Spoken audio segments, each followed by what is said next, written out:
प्रदोष व्रत करने वाले को भोजन नहीं करना चाहिए, ध्यान दीजिएगा। फलाहार करो, उसमें भी नमक का सेवन मत करो। प्रदोष व्रत में नमक का सेवन वर्जित होता है। कारण, क्या कारण होता है?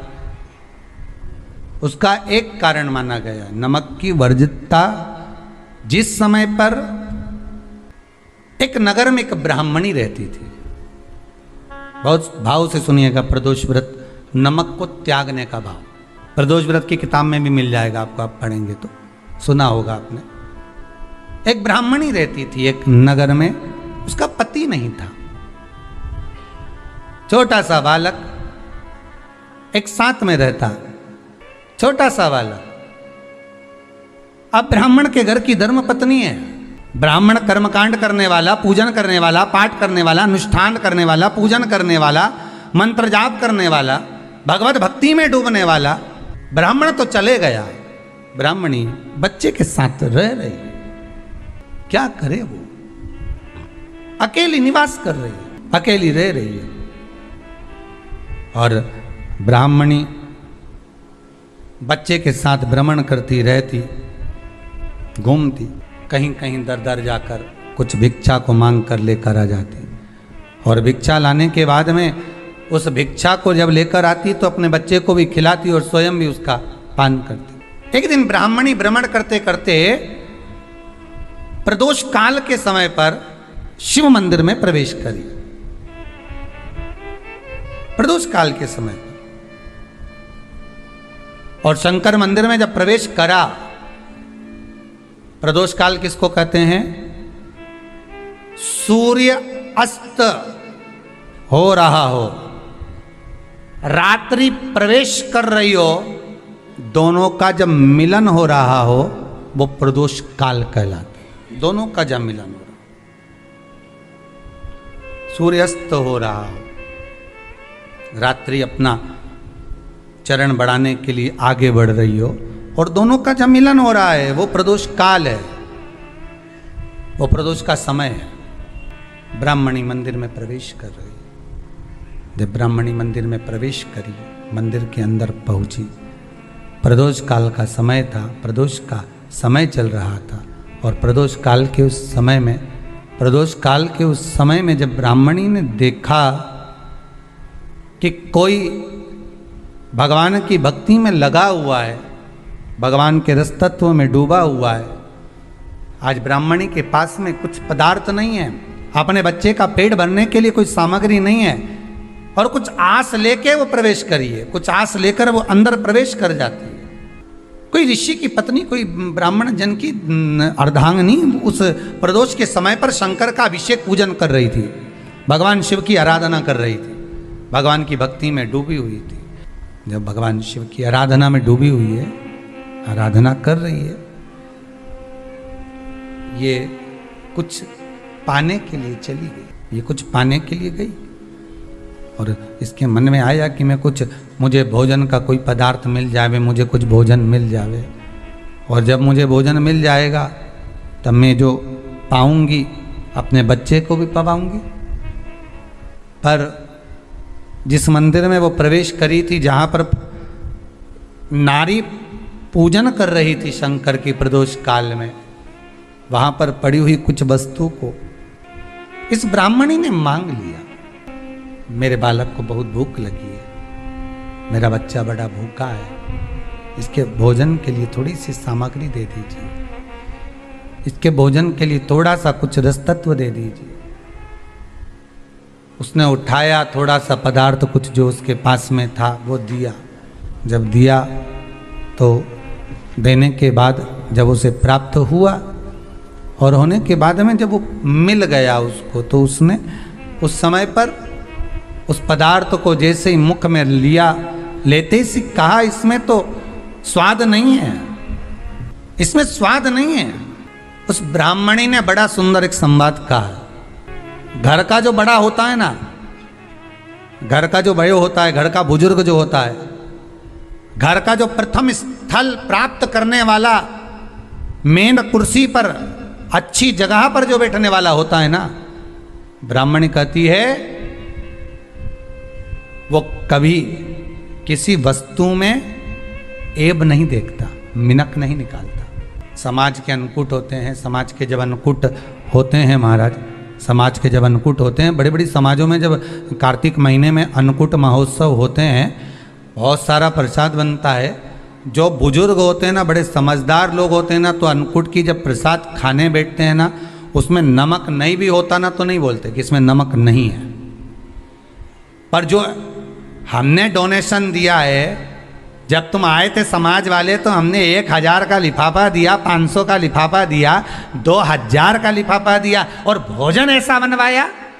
एक व्यक्ति वो जो खाकर चुपचाप चले गया और एक व्यक्ति वो जिसने प्रसाद पर उंगली उठाई। इन दोनों को अन्नकूट की तारीख पे इनका नाम लिख लो और अगला अन्नकूट आए तब दोनों की दशा देखना। एक जो चुपचाप खाकर चले गया, भगवान के प्रसाद को प्रसाद मानकर, प्रभु का दर्शन मानकर लेकर चले गया, वो उन्नति की सीढ़ी पर चढ़ता चले गया। और जो मिनक निकालता रहा वो साल भर खटर पटर की जिंदगी जीता रहा। भगवान के प्रसाद में कभी भी ध्यान रखिएगा, भगवान के प्रसाद के अंतर्गत स्वाद की कोई मूलता नहीं होती। भगवान का प्रसाद स्वयं स्वाद है। भगवान के प्रसाद में नमक नहीं देखना, मिर्ची नहीं देखना, भगवान के प्रसाद में शक्कर नहीं देखना, भगवान के प्रसाद में कुछ ये नहीं देखना कि कितना माल डला, कितना घी, कितना बादाम, कितना काजू, कितना इलायची डला। हाँ, यहाँ तक शास्त्र कहता है कि भगवान का प्रसाद अगर बन रहा है तो उसकी सुगंध भी नहीं ली जाती है महाराज। यहां तक शास्त्र कहता है।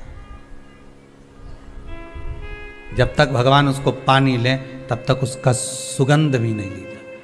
और कई कई जगह तो भगवान को प्रसाद अगर सूखा सामान हाथ में आ गया, इलायची कैसी है, मंदिर के अंदर जाने वाली है भगवान को डलने के लिए, लाओ जरा किसकी दुकान से आई इलायची बताओ, इलायची तो 25 बार सूंघा, हाँ हाँ अच्छी है, अब सूंघ लिया तो भगवान इसको स्वीकार करेगा क्या?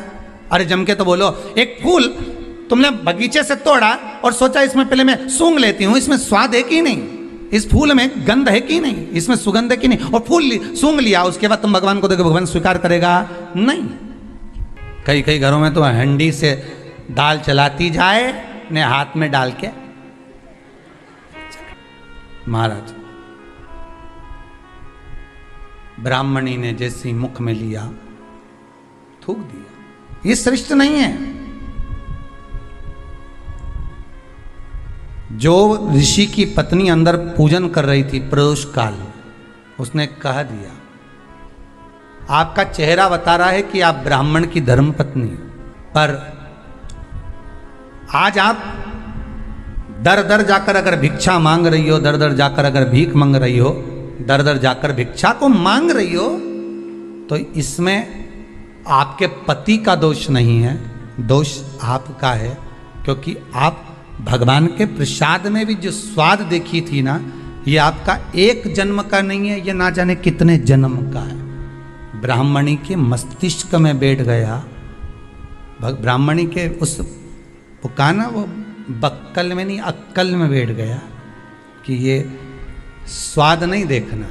इसलिए प्रदोष व्रत के अंतर्गत ब्राह्मणी ने उस दिन से विचार कर लिया कि जैसे आप पूजन कर रही हो, जैसे आप अर्चना कर रही हो, जैसे आप आराधना कर रही हो, ऐसी आराधना, ऐसी पूजन, ऐसी भक्ति मैं भी करूँगी, ऐसी आराधना मैं भी करूँगी।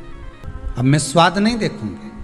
तो प्रदोष व्रत करने वाले को ध्यान रखना चाहिए कि नमक का सेवन ना करे, भोजन ना करे, फलाहार करिए, फल का आहार करिए, प्रयास करिए। और यदि आपने व्रत का ले लिया भोजन का कि हम तो एक टाइम फलाहार करेंगे, एक टाइम भोजन करेंगे, ऐसा भी कई लोग प्रदोष ले लेते हैं, तो वो बात आपकी है, आप तक रखो, ठीक है, अपने मन तक। ठीक है, बाबा आपकी मनोकामना पूर्ण करे, वो भी भाव रखो।